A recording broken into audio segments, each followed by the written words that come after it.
Welcome to the Equipped Disciple channel. My name is Rick McClatchy. I will be your host. We are here to be and to make disciples of Jesus, and we do that through daily devos, through Sunday sermons, and through other discipleship resources. We are here to equip you. All right, welcome into another day of your daily devos. I'm Pastor Rick, and we're finishing up Proverbs chapter 22 today. Don't make friends with this person. What person?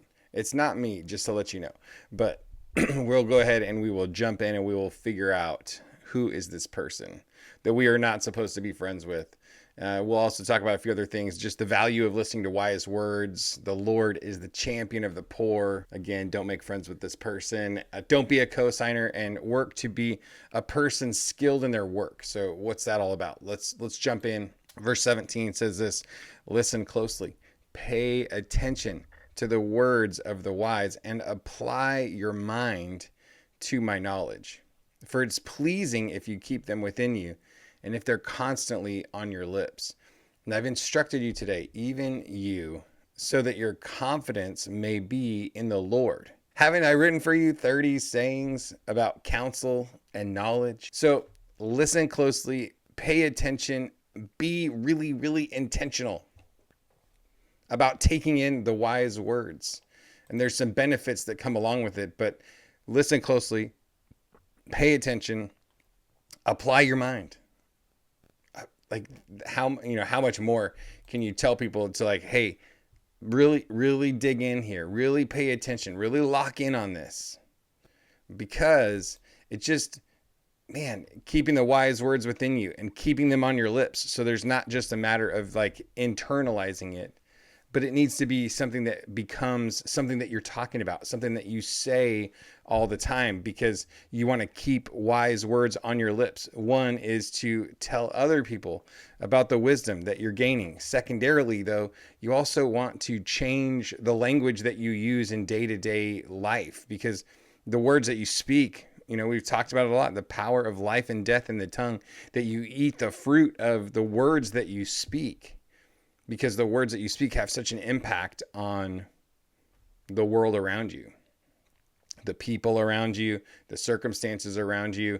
It influences how you think about what you're doing. So when you change the words that you speak, so when you keep wise words on your lips, guess what your ears are hearing? Your ears are hearing those wise words.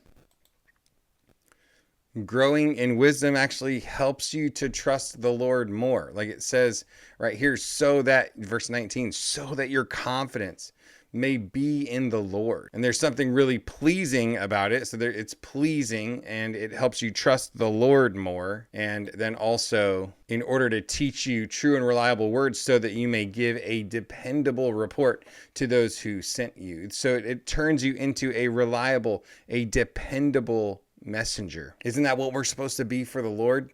Because we're here to be ambassadors of the gospel, to deliver a message. And we want to be people that are dependable to the one who sent us. So don't rob a poor person because he's poor, and don't crush the oppressed at the city gate. For the Lord will champion their cause and will plunder those who plunder them. Don't make friends with an angry person, and don't be a companion of a hot-tempered one. The Lord champions the cause of the poor, plundering those who plunder them. Like, yikes, oh my goodness, that's the level of champion that the Lord is to the poor. Pretty incredible, honestly, because most other religions out there in the world, God does not identify with the poor and the destitute and the downtrodden.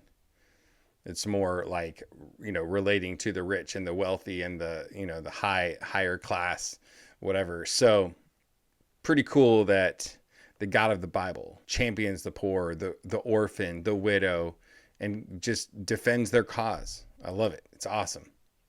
Don't make friends with an angry person, and don't be a companion to a hot-tempered person.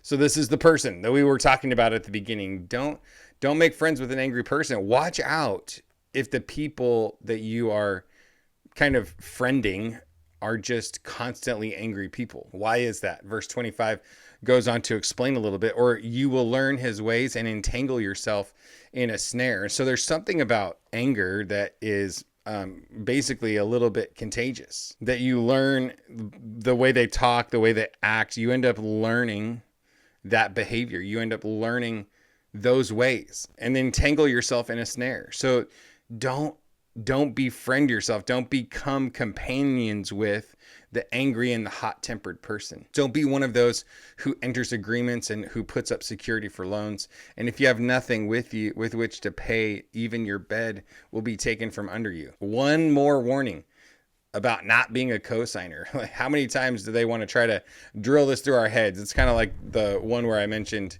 there's a way that seems right to a man, but in the end, it's folly, it's death. I was like, man, I never realized how many times Proverbs talked about that. Verse 28 is, don't move an ancient boundary marker that your ancestors set up. So don't go hurrying to change the markers, the lineup, the boundaries that your ancestors have put up.